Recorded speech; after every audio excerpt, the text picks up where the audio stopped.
Hello. Hello. Yep.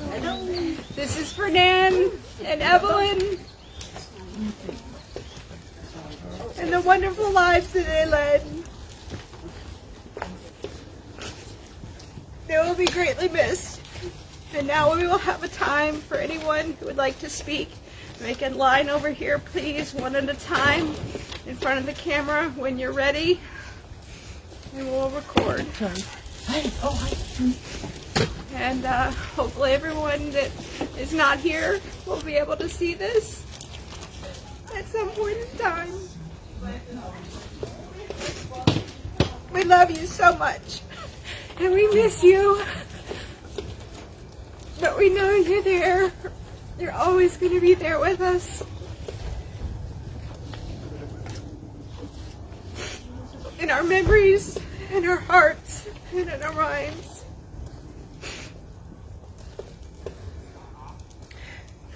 Fly high, ladies. Thank you.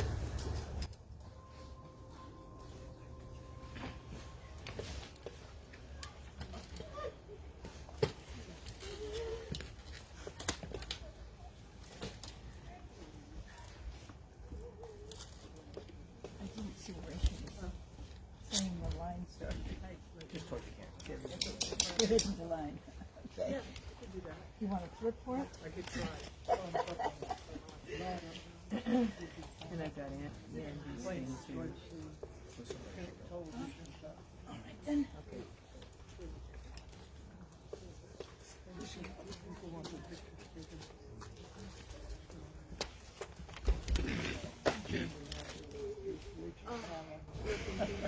Yeah, isn't it perfect? Beautiful. Yeah. So, I'm Jane Rollins, and my very stylish hat used to belong to my sister Rachel, who gifted it to Aline, who's sitting in the second row, who has now gifted it back to me. Just a wonderful gesture. And Nan was one of my oldest friends. I've known her longer even than I've known my husband. She was friends with Juanita Mitchell, who was a high school buddy of somebody else who's sitting in there's Tanya, in the group here. And so I had met her many decades ago, but I didn't really get to know her until we were both living here in La Crescenta. So Nan and I would talk about photography.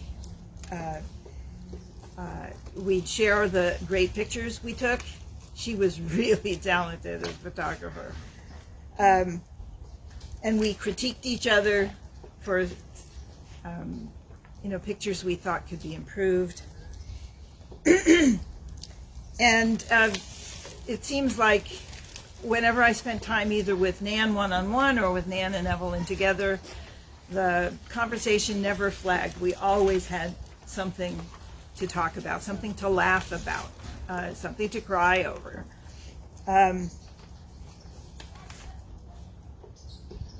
You learn very early on. I hate looking to the camera because I want to interact with you guys. I learned not to call them on the weekend because they were never home. They were out adventuring. They were at some beach south of Santa Monica or north of Santa Monica, up in Ventura or whatever. So if I wanted to spend time with either or both of them on the weekend, I had to plan it months ahead. And so one of the things we used to do was take the beach bus. This is a local program to here. I think other neighborhoods have it as well, where there's 2 or 3 pickup spots in town. The bus would take you to Santa Monica Beach. We'd arrive at 10 o'clock in the morning. Sun, sand, chasing waves. When we got hungry, we'd go into Santa Monica proper and have a meal. Window shop at the boutiques we couldn't afford. And then 3 o'clock, we were back on the sand and getting on the bus to come back. And that ended during COVID, and I kept waiting for it to be reintroduced. And they reintroduced it last year, and they were both too sick to take part, and I really am sad we didn't get to do that one more time. Oh, and I was so glad, Dorothy, where are you? Oh, you came, yes. So Dorothy brought Rose with her. She adopted Rose, who was Nan and Evelyn's dog, when Nan died. And Nan and Evelyn just loved their fur babies. Breezy was before Rose, and Goldie was before Breezy, and I know there was at least Precious before that. And we used to, for those vacations they couldn't take the fur babies with them, I would dog sit. And when Dan and I went on vacations, they would cat sit for us. And now that they're gone, trying to find someone to cat sit, and we went on vacation a couple of weeks ago, was a real, thank goodness for Facebook. And I did finally find somebody through friends of mine who recommended someone on Facebook. It was way easier the other way around. I miss them for that. Nan was very generous with praise. For instance, she was a great storyteller. I'm sure that, I mean, the stories went on for a bit, but she told fantastic stories. But she was the one who praised me for being a storyteller. When I would tell the story of how I used to play hooky from high school. I grew up in New York and went to the Bronx High School of Science, and I hated it. I used to tell stories of my travels in Yugoslavia back when there was a Yugoslavia. And she particularly liked the stories I told about my family. I'm a professional genealogist, and there's a story of a great uncle of mine who killed a bear with his bare hands. And she had me tell that story over and over again. Nan and I, and I'm not including Evelyn in this because I don't think she was hoarder adjacent, but Nan and I definitely are. And they helped me declutter at my house, and then I would come down and I would help them declutter at their house, and then at both houses things would revert to the normal tendency of not being tidy. But we really did try and change. Nan and Evelyn were both at our 4th of July Make Your Own Ice Cream Sunday parties. I was there, and Dan and I sometimes were there at their Derby parties, which they gave for many years. We attended concerts at Memorial Park, which is down the road a piece. I particularly remember a Neil Diamond look-alike, what do they call it, tribute band that we both really enjoyed, and some of you I think are their dog park buddies who were at that concert. We'd go to Santa Anita, UCLA, which is where I went to grad school, would have a group every year, and they bring in someone who would tout the horses, right, and give us tips on how to bet. And we just, you know, Nan, especially coming from bluegrass country, found that particularly enjoyable. But they made it a party just to watch the flowers on their cactus bloom. I get a call at 7 in the morning. They're blooming! Come down. I live half a mile from them. They lived in the moment. And for someone like me who tends to live in my head and think about the past a lot and worry about the future, that was a real gift. And because we were in the moment, I don't have a lot of pictures. The ones I have, I did contribute to the display here. but I have the pictures in my memory. A friend and co-worker of mine from 30 years ago posted something on Facebook that made me think of Nan and Evelyn, and I think it's a heartfelt lesson for all of us. One day, you will be a memory for some people, a story they tell with a soft smile, a moment that flickers in their heart like candlelight in the dark. Life is a collection of these quiet imprints, laughter that lingers, kindness that ripples, presence that heals. Every encounter, every shared word becomes part of someone's tapestry of remembrance. So, walk gently through their lives. Speak truthfully. Love deeply. Forgive quickly. Leave warmth where you can, and light where there was shadow. When your name is spoken years from now, may it be wrapped in peace and gratitude, a reminder of love's quiet power. Nan and Evelyn will always be the warp and weft of my tapestry of remembrance. Thank you, Jane. Beautiful.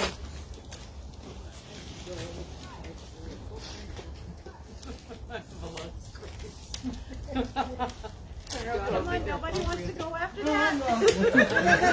Yeah, who wants to go after that? No, I'm not going to try to beat it. No, I I'll go next. Oh, go ahead. Oh, is that okay? Yes, go ahead. Okay, I thought this is... Are you in mine? Oh, yeah. Okay. Well, first off, so that I guess I don't exactly have to follow that, Andy and Skip couldn't be here, so Andy sent me what he wanted to say about their friendship. And so, pretend I'm Andy. See? Andy. Hi, Andy. So this is Andy's tribute to Nan and Evelyn. When I think of Nan and Evelyn, I smile. They shared a life filled with love, laughter, friendship, and more than a few memorable adventures. I was fortunate to know them both for many years.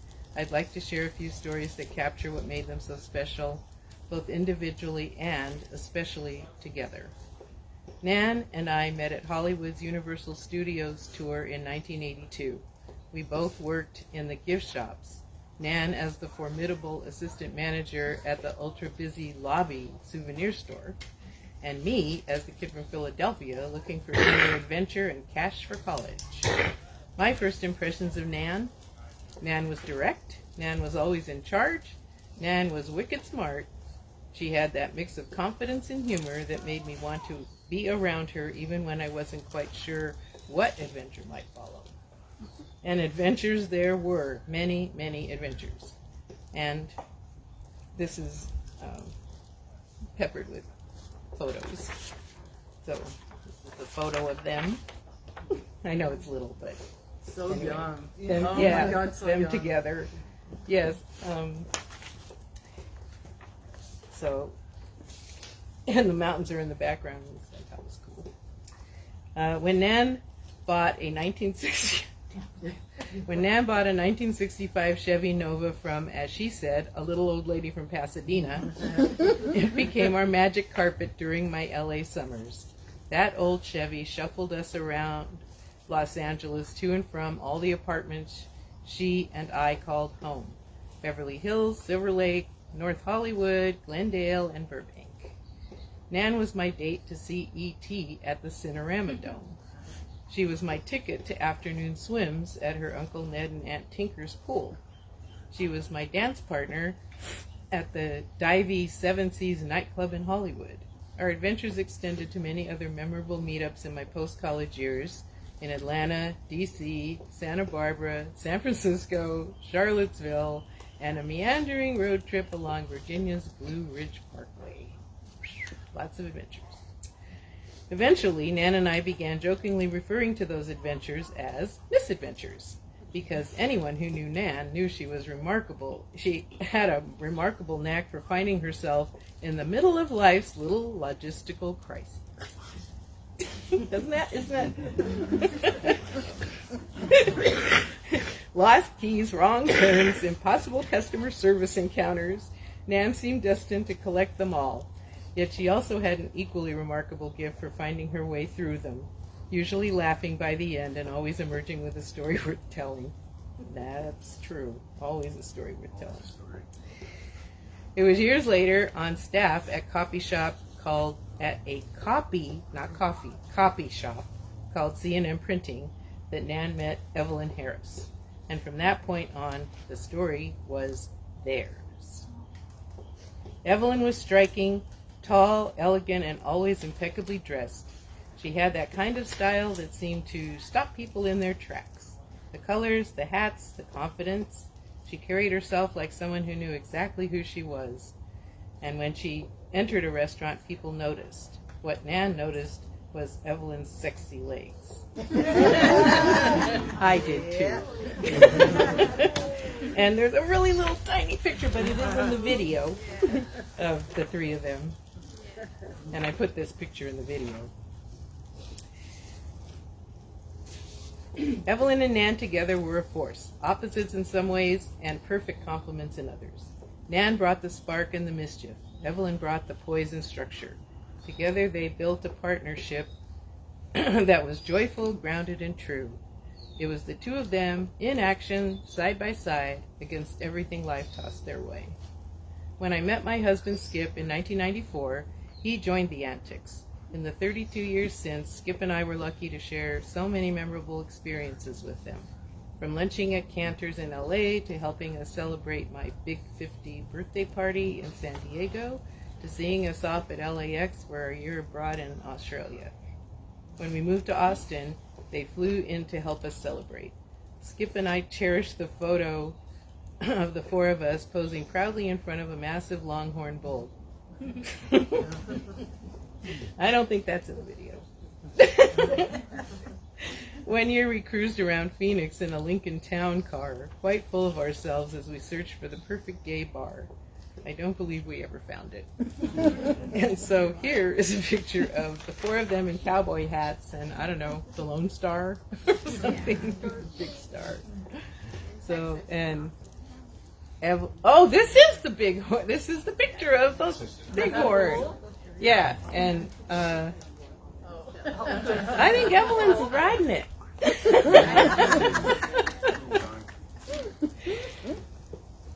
Skip and I have moved around a lot, and our assimilation strategy has always been to join a local gay men's chorus. We were thankful to have our own cheering section, as Nan and Evelyn were always game for a road trip to see us perform in San Diego, Silicon Valley, and Palm Springs. I'll never forget one night at Palm Springs' Purple Room, a local supper club once a favorite of Sinatra and his Rat Pack.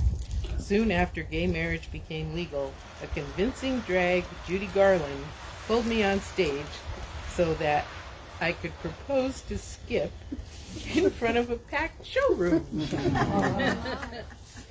Nan and Evelyn were at our table, and they were in on my surprise, clapping, laughing, and crying all at once as Skip said yes.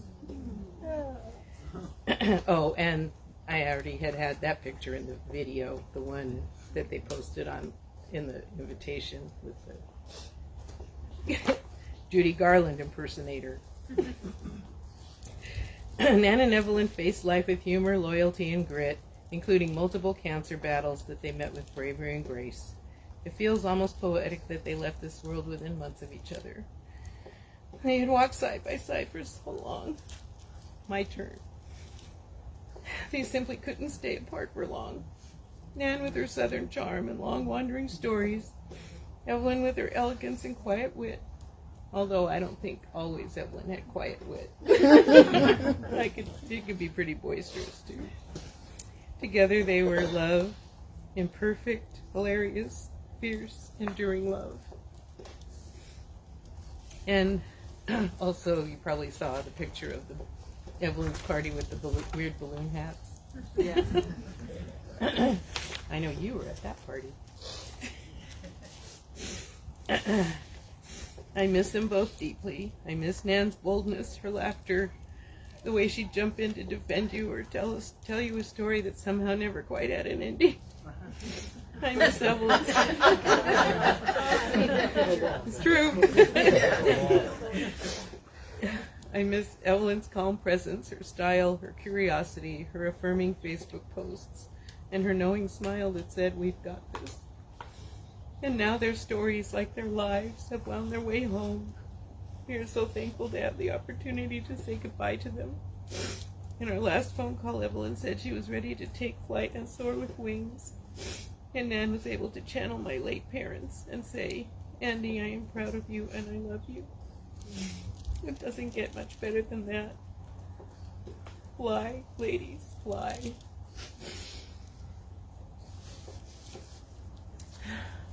Thank you.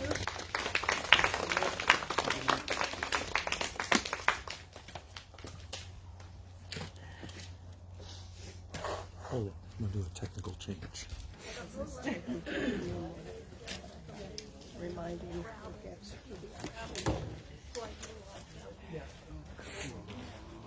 Well, even though I had lots and lots of time to create the video, there always seemed to be something else that needed doing first. And so, of course, the last 3 weeks I have been, nose to the grindstone getting the video together. But I didn't really have time to actually prepare something as I would have probably liked to, but at the time I did write up my tribute, so I was primarily going to just go with that for myself for today. And yes, I just, I don't know, it's so hard without them. I don't know, it's changed my life a lot. So this was what I wrote, and I may add some little notes as I just reading it. My heart is breaking once again. We have lost two of our dearest friends at the same time. We met Nan and Evelyn 30 years ago, thanks to our friend Juanita Rose, who also left us earlier this year. That was last year in February. And I wrote this right after Nan died. Yeah, what a sad year all around. Nan's roots being in Kentucky, their claim to fame was their annual derby party. That was always a fun time. We started inviting each other to parties and met at other people's parties, and after a while we became really good friends. Such good friends that when I had my heart attack, that's who Tom called. Tom called Nan and Evelyn, and they were there, just like that. It was like, and when I woke up and found that they were there, I was like really shocked, but appreciative of my sister, and that was about it. So that's how good of friends they were. Just they were our go-to. I don't know, you wonder after all these years, like, I wonder when that actually happened. Things just sort of morph and flow, but you really got very close. And when my mom died and then Juanita Rose died, those are kind of my go-to. But even with Rose living so far away, we weren't in touch that much either. And I don't know, you can always do stuff by phone, but distance seems to make a difference. I don't really know why, but since we saw Nan and Evelyn all the time, it was easy, I guess, to, go to her. So she became my kind of go-to friend when I called in place of my mom, who I always called when I needed something or wanted something or needed support or friendship or whatever. And that was Nan. She just, I don't know, even I think when I, called to complain about something that I was unhappy about, she would put a positive spin on it. just try to cheer me up and make me feel better about things. And so that was really like a wonderful aspect of her that is, I think, why I miss you so much. And then I just said, Nan and Evelyn were a lovely couple, kind to a fault, funny as all get out, compassionate, adventurous, and they loved Yosemite. And my life just isn't gonna, it already isn't the same without these guys. They were more like family than friends. We have so many happy memories with them. The many Mardi Gras parties, derby parties, election night parties, holiday parties. Good friends, good times. And today I brought little pots of stuff, and Trader Joe's didn't have like a whole lot of the little roses, sadly. But she would always bring stuff to things I invited her to, not being asked or anything, but like when my mom died and we were supposed to be having like this dinner thing after the funeral, she brought all these same thing, little pots of roses, just little little pots of roses to put on the table, as we were, eating dinner. And then only like 8 people showed up, so it was like really. And then I went home with like a box of the little potted, oh Marie, you have to take these. And it was like, oh, you're so sweet, but she's so sweet. Always thinking of things like that. And there were other times too that she did the same thing, brought those little potted plants and flowers and stuff to decorate tables and things. And I don't know, and then all the parties that she brought cornbread to. She was the queen of cornbread. And she loved to make her little apple cornbread. That was, I like to put apples in it. People were like, apples in cornbread? Yeah. So she usually would make one of each, one plain and one with apples. So you may also notice in the video that at times I put in the pictures of the food and I actually put Nan's cornbread on the picture. So, but yeah, they were just the life of the party, always. Nan was hilarious and always kept us laughing. She did not stand for eating any food she wasn't happy with. And when we went out together, and more than once she stepped in for me when I wasn't happy with the food I had gotten. In fact, the last time really just sticks in my mind. It's like I ordered fish and chips like an idiot. Like, unfortunately, I guess I'm just not ever going to get good fish and chips out because so far. But anyway, so I tried it. I don't know, it sounded good. I think someone else had it and it looked good.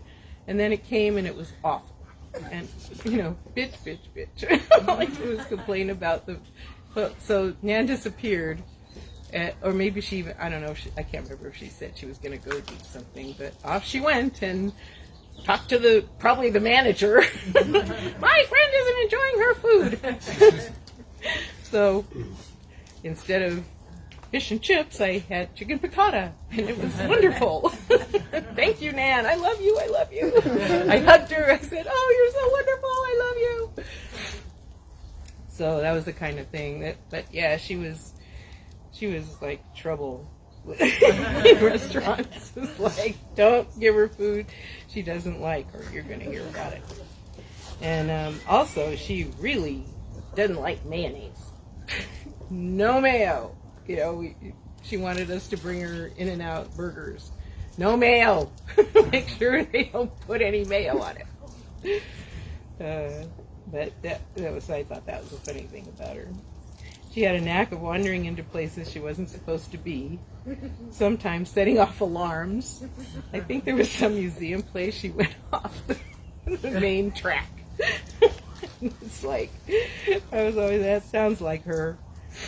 And then just the photos, photography, and all of that. She was just so into all of that. And there were tons of photos.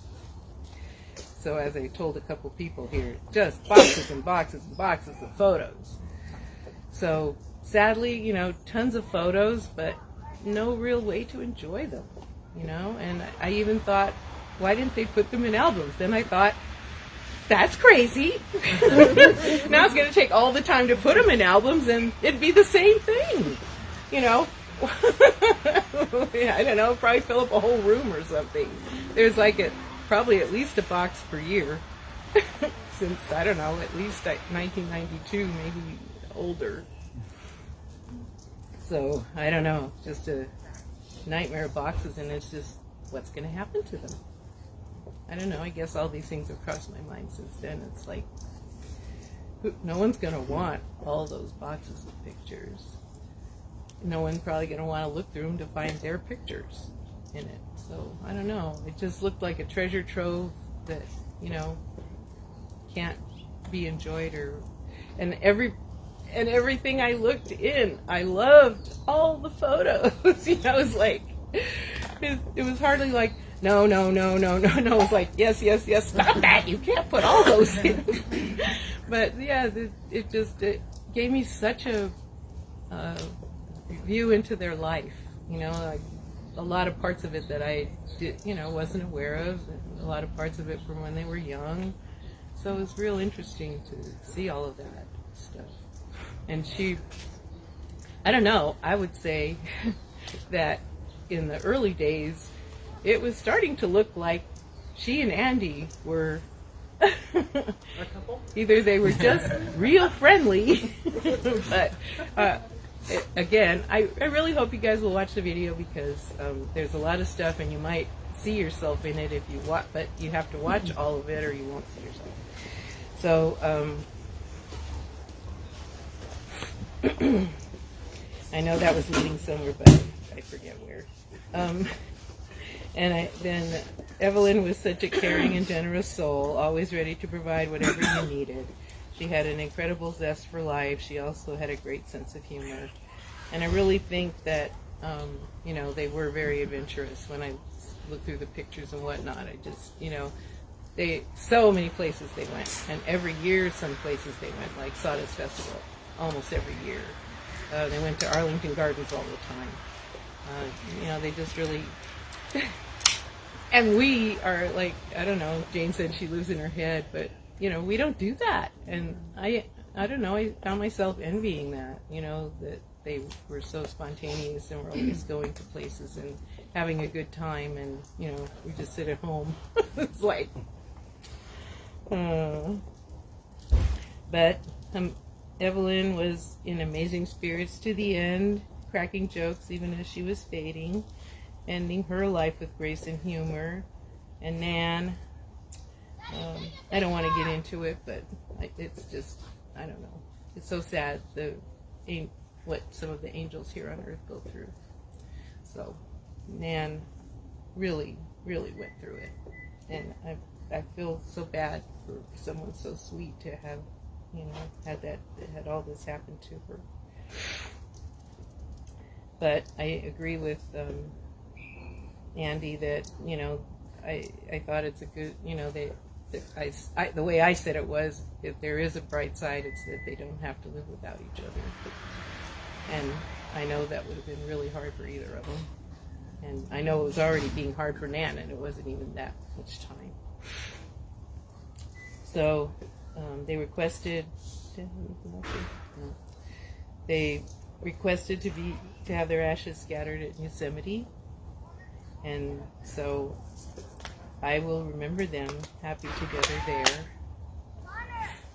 in the sunrises and the sunsets, in the towering and majestic mountains, and the hush of tranquil forests, in the spring flowers and the fall leaves, in the singing birds and the blustery wind, in the crashing waterfalls and roaring rivers, reflected in the still waters of the lake.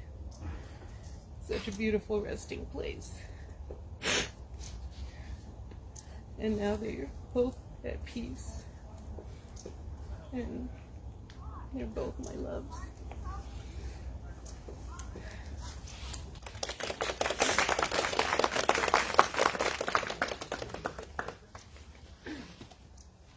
Just a couple little bitty stories real quick. I think I met Evelyn in how old was I? I think I was 18. I'm 71 now, so a long time ago. And she was so much fun. Oh my God. We used to go fishing. She had a white Chevy pickup truck, and a bunch of us would jump in the back of it, and we'd drive through the desert, raising hell, you know, singing and laughing and having fun. We rescued a couple of little dogs we found that people would throw out in the desert, and she was just so much fun. Anyway, we got way out in the middle of nowhere, and because my friend Maureen's big brother told us there was great fishing in this little creek. So we're like going, where's the creek? And we're out in the middle of the desert. It's so hot. We're all like taking our shirts off, and, you know. So Evelyn's truck broke down. So good for me. I was gifted, you know. So I had a wire bra on. So we decided that we were going to fix that damn truck. And I cut my little wire out, and we got it out, and we fiddled around with it, and I don't know what we did, but I said, here, try this, and we put it through some hoop and twisted it, and the thing started. That's our famous, you know, thing. Let's see. And then on my 50th birthday party, a bunch of us rented a houseboat, and we went to Lake Oroville. And it was a big, giant boat, and it had a penthouse, and we were so happy. We were having so much fun, but then we couldn't get it away from the shore. So, guess who got out in the water and took a rope and started pulling it out? It was Evelyn, my hero. She was something else. And one thing I have to say about Evelyn is she introduced me to another good friend, which is Joanne, her sister. Evelyn got me hired at Capitol Records along with Maureen. And yeah, but you weren't there yet. And she said, Sherry, can you hang out with my sister? She doesn't know anybody. And I'm like, sure. Yeah, I'll teach her the ropes.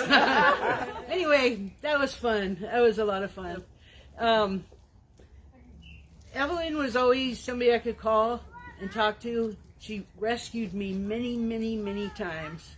My car caught on fire on the way home from a swing shift out in Torrance or somewhere. I don't know. It was far away. Who picked me up? Evelyn. Yeah. She was fun. She was a lot of fun. Let's see, what else? Well, on the serious side, okay, one time I was taking the train. I live in the Bay Area up north.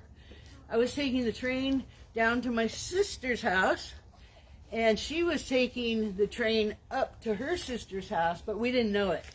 So in Bakersfield, you have to transfer from the bus to the train, or the train to the bus. So I'm sitting there, I get off the train, I'm just kind of looking around. Who do I see? Hi, Sherry! She was so much fun. She was a crack up. And my sister and her family, they saw him everywhere they ever went. They'd see him in Ventura and, you know, all over the place. Anyway, one thing Evelyn told me was that, because I was so upset when she told me that she had cancer. And it really kind of broke my heart. Well, it did. But, before that, Evelyn saved my life. Evelyn and my sister, my big sister. They came and rescued me from a life of, well, I wouldn't have been alive too much longer. But they saved me from that. They took me to a hospital where I can say I have 42 years of sobriety now. Thank you. And Evelyn and my sister took me there, and we've always been good friends. She calls me every weekend. I was just telling my sister, man, I miss it. Evelyn doesn't call me. She always wakes me up. First thing in the morning, hello! Oh, were you asleep? Okay, I'll just keep you a moment. She did that. I said, Evelyn, I work graveyard, her swing shift. And she's like, oh, I'm sorry, okay. And then next week, good morning. She was really funny. But anyway, so one more story. Evelyn told me, so when she got sick, not only did it break my heart, well, she, when she had cancer, and by now I'm like 71 and she's like older, and we're like reminiscing. We have a lot of friends that have passed away. So it kind of gets you used to it. Not that I'm going to get used to it, but you kind of just say, well, that's part of life, right? Which I know it's hard to say, but it's true. And there's nothing you can do about it. So you have to accept it and get on with your life. Because if you don't, you're just going to be sad, and you're not going to get anything done, and you're going to dwell on it. My mother's 93, and right now she's in her dying days. She keeps having heart attacks. She had one this morning. And so, yeah, it's like, and it's time, I mean, we get this time. Anyway, so Evelyn tells me, Sherry, because I was like, Evelyn, I can't believe it.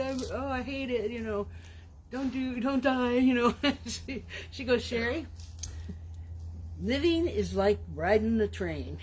And I think she said this because we were both on the train. And she goes, we're all riding on the train together.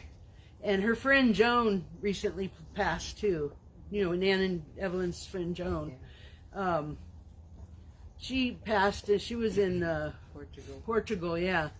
And she goes, we're all on the train together. And she goes, but when it stops and one of us gets off, that's where you get off. And that's it, She goes, so Sherry, we're riding a train, and wherever I get off, that's where I'm getting off. And you'll continue to go on your ride, and, So, anyway, that's my little stories about... And Nan was a big part, too. I got to say something about Nan. She was funnier than hell. We used to crack up. She called me her Virgo sister, because we're both Virgos. And I can totally... Yay! And I can totally relate to a lot of things about her. She's very meticulous and very set in her ways, which I have to say I'm kind of guilty of that. I collect junk.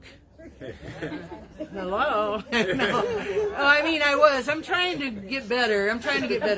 Because I feel like, someday I'm going to die, and then somebody's going to have to take care of that. And I don't really want anybody to take care of it. But Nan was a good friend. She was funny. She, kept us all amused. Sometimes we'd have to say, I have one. She could go on all night. Anyway, thank you.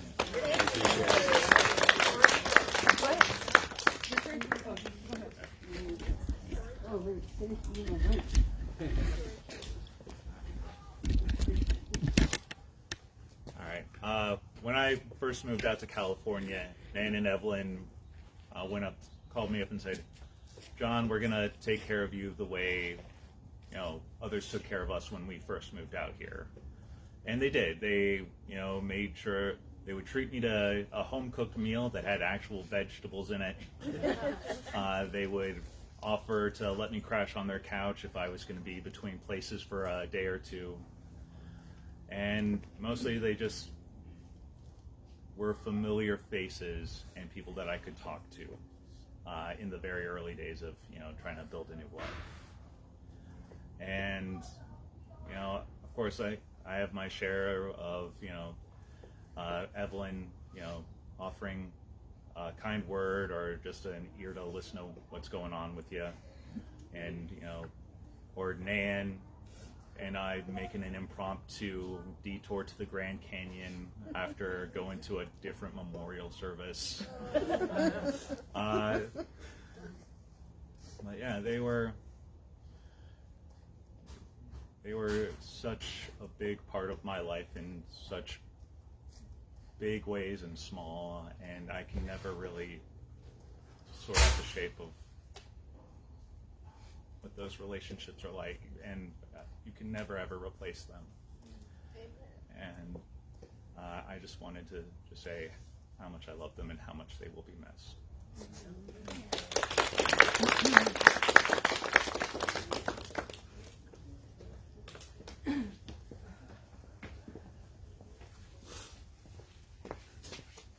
Well, I didn't have anything prepared, but just wanted to say, to tack on to Sherry's stories, you know, I got like 5 or 6 friends that are like those lifelong friends, and Evelyn and Nan were one of them.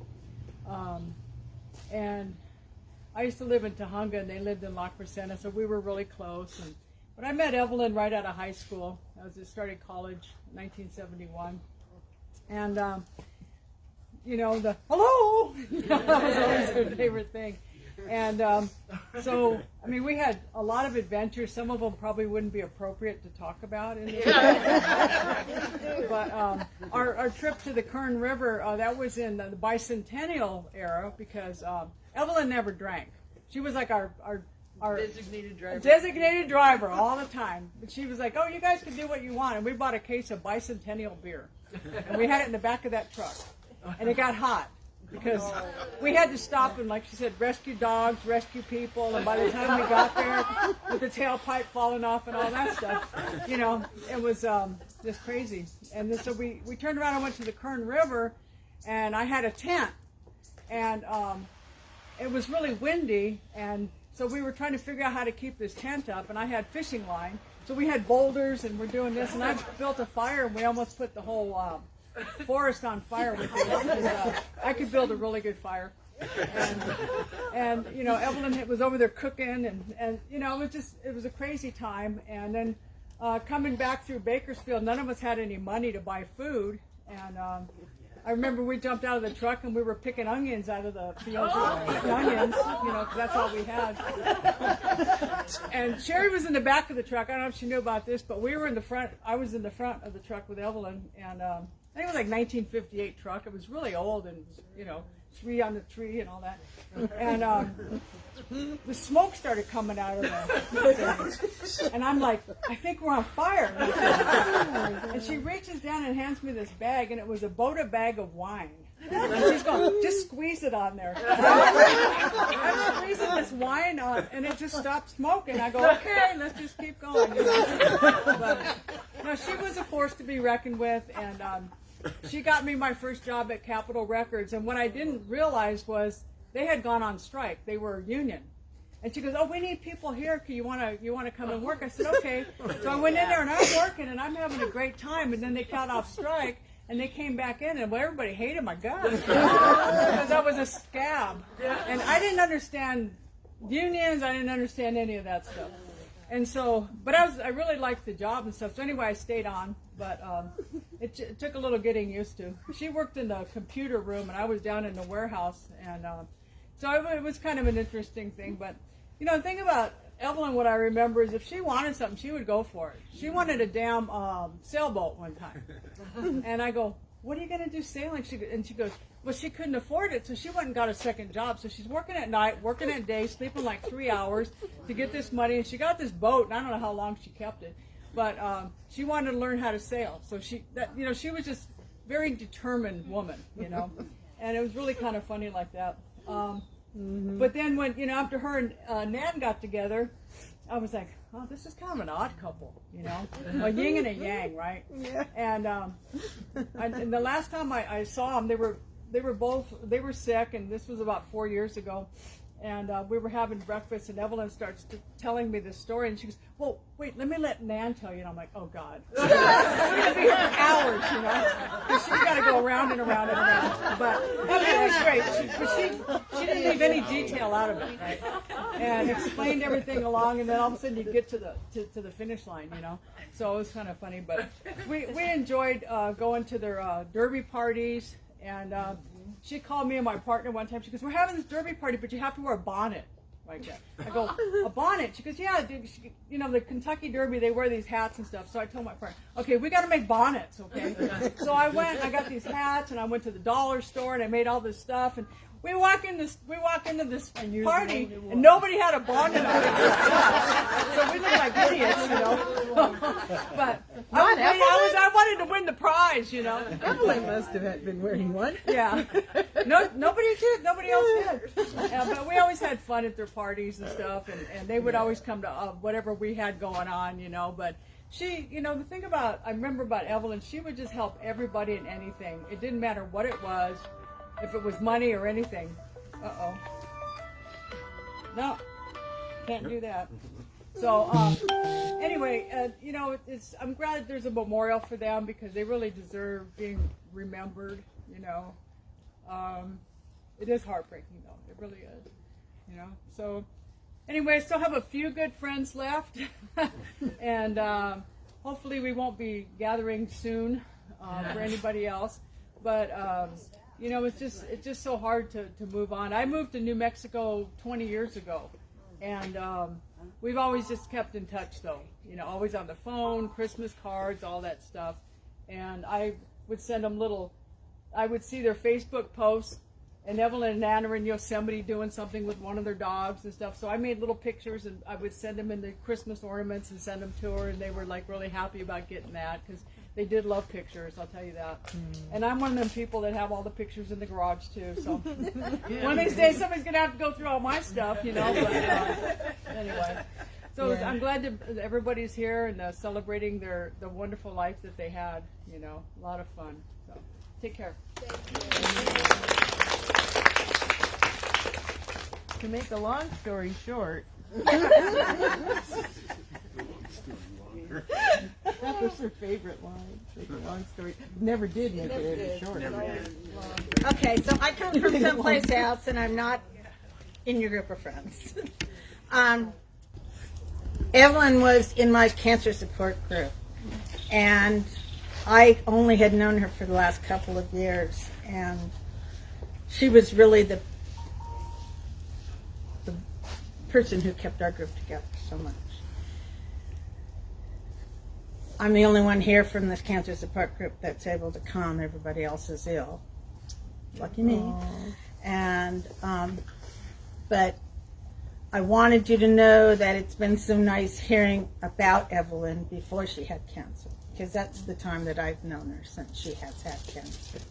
But she always was the person that was cheering us on, helping us through times, giving us hints on where to go, who to see, what lotion to use, or whatever. And I had given Dorothy a video that was taken of Nan, and one of our ladies in our group, Deborah, she was a poet, and she did the haiku poems, which are just little short poems, maybe 2 or 3 lines, just really short little things. And she published this book, and she actually dedicated the book to our group. And the poems are all about having cancer. Unfortunately, Deborah did pass on, but right when she had the book come out, we all got together at Descanso Gardens, and she taught us all how to do haiku. And we all got up and we talked about our haiku, and I gave Dorothy the video I had of Nan doing her haiku, which was really fun. And that's when I really got to know Nan. And she did tell me a lot of stories, but I'll have to tell you that I'm a storyteller also, so it was quite the competition. But I did want to just read you something that was out of this book, but I also want to just say so much about Evelyn. Nan became part of our group also, and Evelyn was always so welcoming to all of us, and it just broke our hearts when we found out that she was back in the hospital and wasn't going to make it, because we were always thinking that Evelyn was going to be one of us that was going to make it.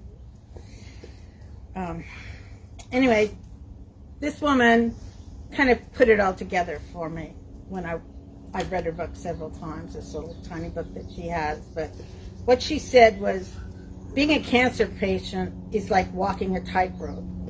It's a journey. The journey is precarious, and the slightest misstep, complication, side effect, or cancer mutation can cause you to lose your balance. Fortunately, I have had a safety net on my journey, who have been family for me, and friends who have been there, cooking dinners, taking me to appointments, and are generously being there. I am also thankful for the women of the Cancer Support Group who understand my journey, because they're living similar journeys. We listen, offer suggestions, and have helped each other with a positive outlook. She put a condor in front of her book. And she said that the reason why she did was because condors were on their way out. And they found a way back. Now they're flying, soaring through the sky. And it really made me think of Evelyn and Nan, because they were at my house a couple of times, and they just love my backyard. I have lots of birds and butterflies, and boy, that was a big part of the conversation. And the last poem that this woman wrote, and they're just real short things. It says, "Forest stillness, condors return to the redwoods." And that reminded me so much of it.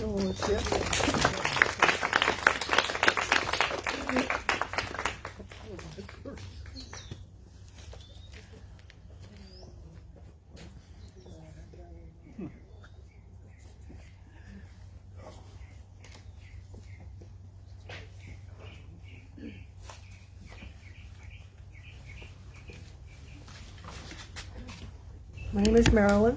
I met Evelyn and Nan. I was part of the dog park people.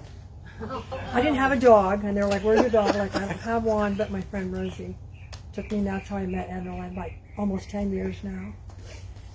I was going to her house, and I was helping her clean up, going through her house, and Evelyn goes, and Nan goes, "Whatever's there, be forward and say, you don't need this."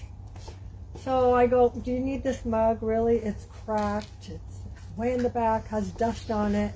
And Nan's like, "No, I'm keeping that mug." Like, "How long have you had the mug?" She's like, "Well, about 20 years. You think that child knows that you gave it the mug?" That child like, I remember they gave you a mug. But they wouldn't get rid of everything. And I just started throwing things away when they were looking. Broken mugs and maybe torn shoes. And, so they were so sweet and kind. And last year I was diagnosed with breast cancer. And I was talking to Evelyn and Nan. And they just kind of talked me through it. It was like, "You're going to be okay." And gave me a little positive about what I was going to go through. And they kind of told me what I was going to go through. And they were right. I went through that. And I didn't talk on the phone or anything for 2 months after I had my double mastectomy. But they were calling me just to see if I was okay, texting me, because my daughter had my phone because I didn't want my phone because I just wasn't in the mood to talk to anyone. So they would text me, call me saying, "Are you okay? We're thinking about you." And I was like, "Thank you." And they really gave me some words of encouragement that I was going to be okay. And now a year later, I'm okay. And I miss them. Thank you. I miss them both. I used to go over there and just hang out with them. And Nan said, "I want to take you to lunch when you can feel better." So after 5 months, I was calling her. She didn't answer. Then I find out, about 2 weeks later that she passed away. And I was really sad I didn't get to go to lunch with her. But, they gave me a lot of good words after I got out of the hospital. So I just want to tell you how they meant to me too. I don't have stories like you do, but the story about the truck. And Nan just wouldn't stop talking about it. Nan, I gotta go. My daughter got back down. She kept talking and talking. She goes, no, wait. Evelyn's gonna go to In-N-Out. No, it's okay. I don't need an In-N-Out. And they're like, no. She goes, "No, you need to stay." I'm like, "Okay." So I call my daughter and I said, "Okay, you have to wait. Nan won't let me leave." And she's told me that story about the truck. And I just thought it was funny. She just wouldn't stop talking. That's all she did. I was like, "Oh, you and I get along really good because I'm a talker too." And when I would talk, and then she would interrupt me and she'd say, I'm like, "Excuse me, lips moving, sound coming out." And she would just start laughing and thought it was funny. And I was like, "Okay, when these lips are moving, you're now allowed to talk." It's my turn. Because she just kept talking. But I'm glad to meet you all. And she will be missed.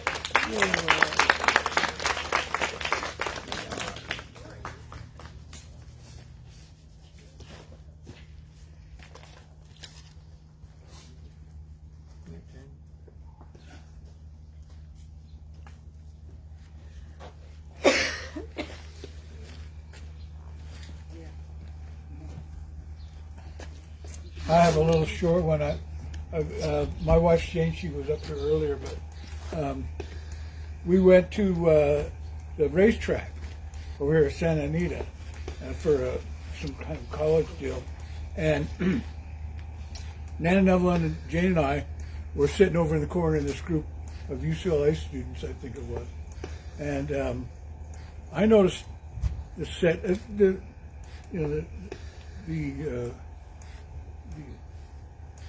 what kind of chauvinist pig that I am.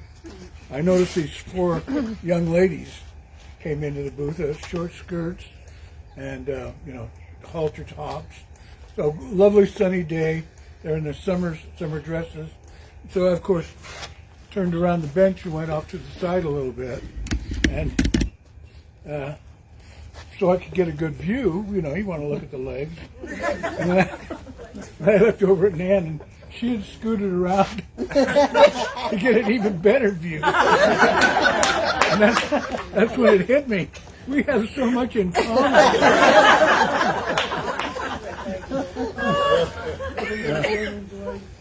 Evelyn and Nan, I don't know whose idea it was. They decided they could do a kayak thing on the LA River, right? Where over by Dodger Stadium, right where the 5 and the 2 meets. There's a place you can get a kayak and go down the river. It's only about 3 feet deep at any given point, but they say it's clean, even though it came out of people's toilets. It's fairly clean.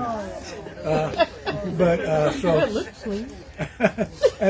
and I told the guy I thought it flowed the other direction. I saw Terminator 3 here. So anyway, the only reason that it's a little bit funny is that Nan decided she couldn't go or wouldn't, and it was for 2 tickets, and so Evelyn said, "Well, I know one guy that'll do almost anything. He's up for an adventure." They called up, and I went down there, and it was quite a bit of fun. You take the bicycle up. These are things you don't even think about that you can do in an urban place like this that are just unknown. But you take a bike up, and then you take the kayak down. And anyway, that was a lot of fun. So the other thing on Nan was, she was at one of Bobby's at the election party, and she had I don't know why, because it's not a Halloween, although it is almost November, so I don't know, maybe it was. Anyway, she had a tiara on and a magic wand, and she was going around throwing glitter on people. I said, why? She said, because I can.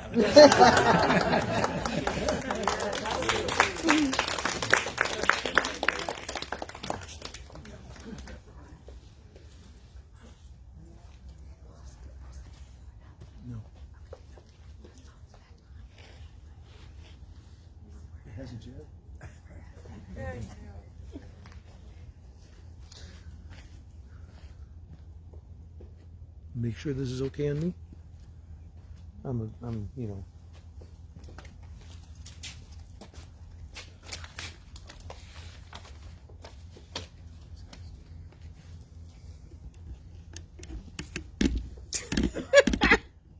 Good?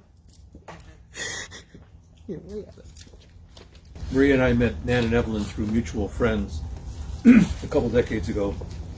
It was a time common with parties. Their place, our place, friends' places. The talk and laughter and hugs took place at a time when we could ignore the passage of time. But when they got their diagnoses, things began to change. Suddenly the ticking of the clock became louder. Each time together, although more rare, was more precious. Even so. A couple of years ago, we spent a lovely evening in the backyard watching a movie on a laptop, eating pizza from the place that closed due to fire, and enjoying each other's company while the sun set. When the evening was over, we promised we'd do it again. Several times we got close to doing it, but something always came up. Another time we met them after morning appointments at City of Hope and had lunch at a small diner in Duarte. We sat outside at a table that must have been set up during COVID, basically out in the uneven parking lot, with an umbrella that leaned the wrong way.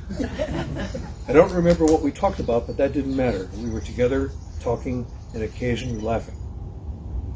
When the meal was over, we promised we'd do it again. Several times we got close to doing it, but something always came up. A couple years ago, when they canceled their derby party last minute due to Nan being in the hospital, Marie had already made berry cobbler to bring. When she told Nan about it, her eyes got really big, and with a smile even bigger, she said, "You have cobbler?" So we brought it, with vanilla ice cream, of course, and all four of us ate it, sitting in the City of Hope Starbucks, with Nan's IV pole patiently waiting next to her. When the last crumb had been devoured, we didn't promise each other that we'd do this again. The clock was ticking even louder, and we knew there would be no more agains. I think sometimes about the agains that never happened, and I get sad. But then I also think about how they happened once, and that makes me happy. Yeah.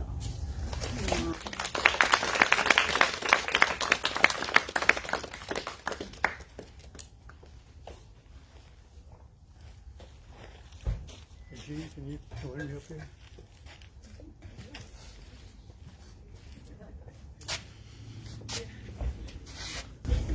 I'm Kim Gwinner, and I think I can safely say I knew Nan for the longest.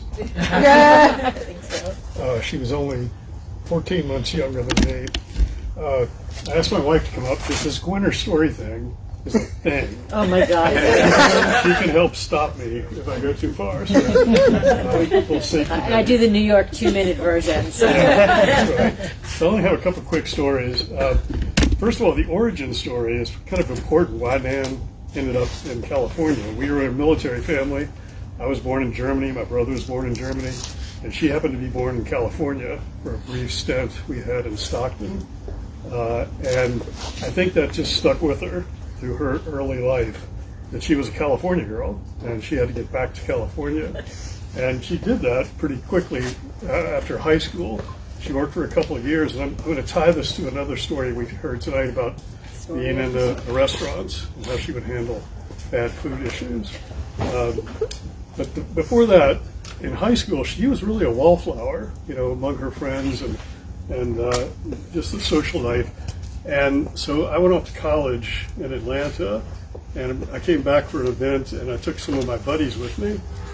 Came back to Savannah, and Nan said, "Oh, what are you guys going to do?" And I said, "Well, I don't know. We'll go to River Street, which is a big entertainment district." She goes, "Oh, you got to come to this particular club, and just give them my name when you get there."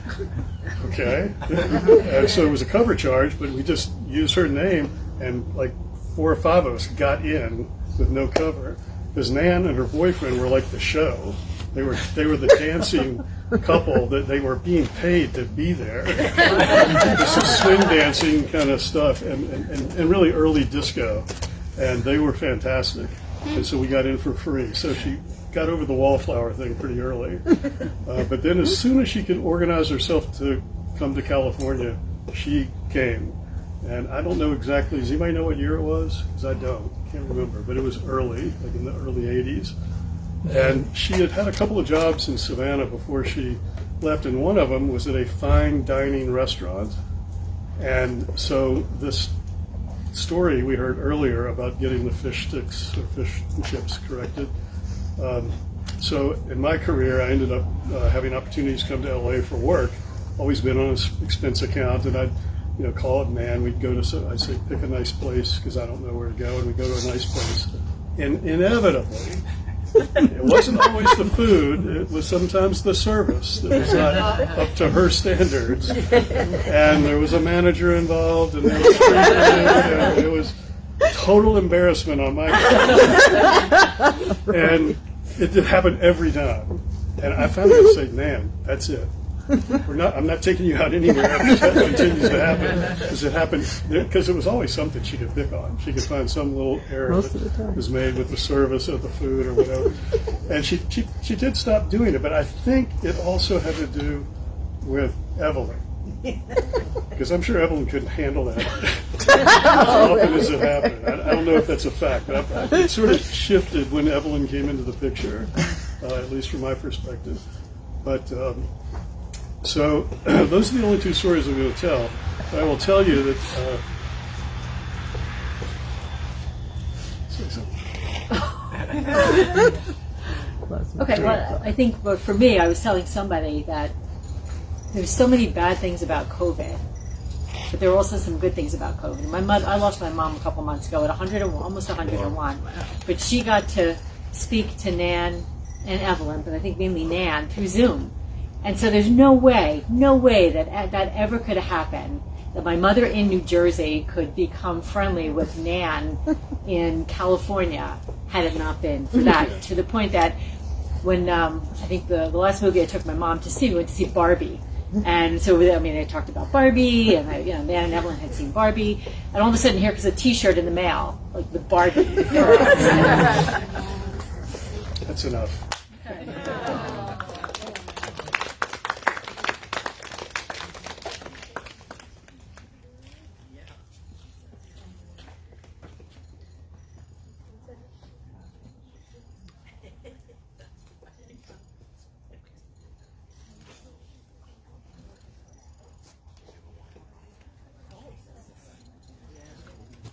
I just wanted to say this is like so Nan.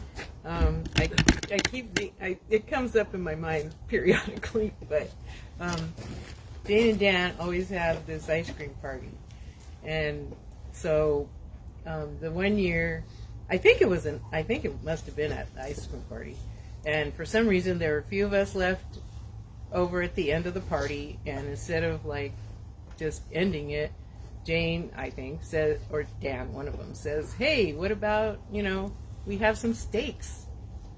I remember when you guys made the steaks. And, but what are we going to have with the steaks? And so Nan and I went to the store to get some stuff to make salad, because there was nothing to, make salad or have with it. Vegetables. And maybe some corn, even though Jane couldn't eat the corn on the cob, but you might have bought some of that too. But the thing was, here we are, I think they were already maybe starting to grill the steaks or something. Anyway, the idea was go out real quick, grab salad stuff, come back and make salad.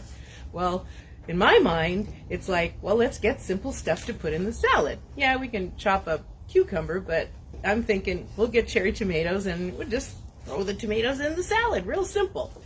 Well, after we get back and I'm doing my part of the salad, I turn around.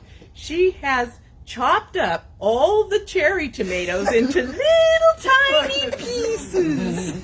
This is the thing she liked to do. She would cut stuff up into little. I do not have the patience to cut things up into little itty bitty pieces. Her apples, whatever she chopped up, was like itty bitty pieces. And so I said, Nan, the idea was to just throw the tomatoes in. Well, that's okay. They're fine this way. It's like, okay, if you want, you chopped them, so I don't really care. But that was, to me, was so funny because I just was thinking simple, and she's in there chopping them up. And we also, one of my other stories is when we went to see, I don't know, one of the non-Kentucky Derby races, probably the Preakness. It was the trio. Well, I know, but we went to Santa Anita Park to watch the race. Not the Kentucky Derby, but, and it wasn't even, because, of course, we had the Derby party. But then, hey, we've done this before, let's go watch it on the Jumbotron. So you get to see the race. You're there. It's just such a crack up to me. The whole thing about the Derby and the race is like you have this whole party and a build up, and then the race is over in 2 minutes. It's like my first party. It was like, oh my God, this is it. It was kind of my feeling. It was like, oh, this whole build up, for this 1.5 minute race or something. It was like over in a minute. We're done. But I loved it. It was so much fun.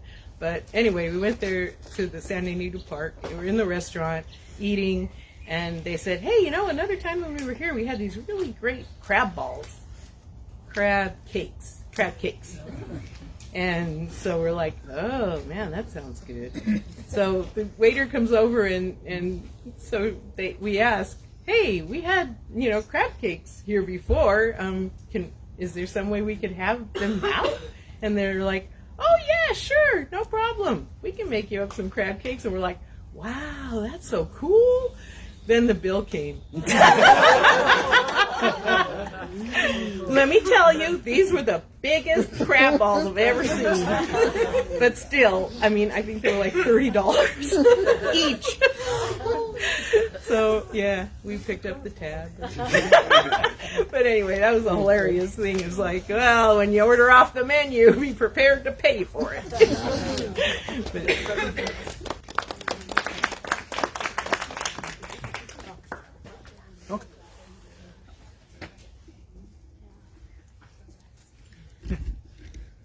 I want to say thank you to everyone who's here and to those that are watching on the live stream.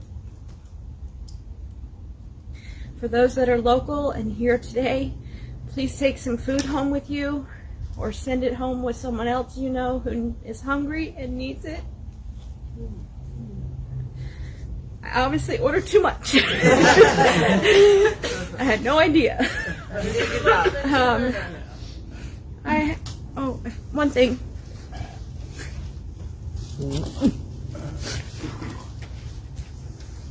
I don't know if everyone got to see this, but I painted this in Texas. Aww.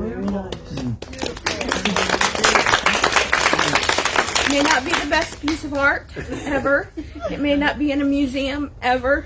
It may be worthless to most, but it's priceless to me.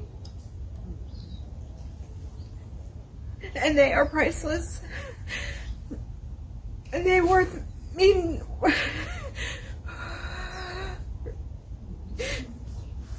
they mean more to me than you'll ever know. And I'm sure to most of you as well. I've been a preschool teacher. I've been a babysitter since I was 13. I'll be 50 in September, believe it or not. And I'm a Virgo too. Yay!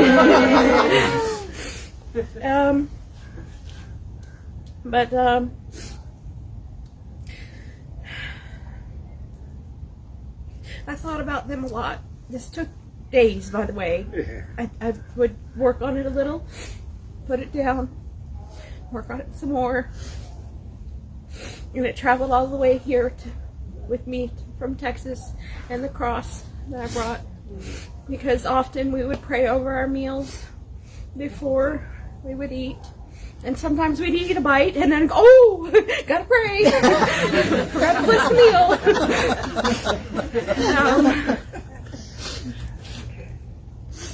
So I know that they're up there, heaven. And I know I'll see them again one day. And I hope to see all of you again one day. Thank you so much.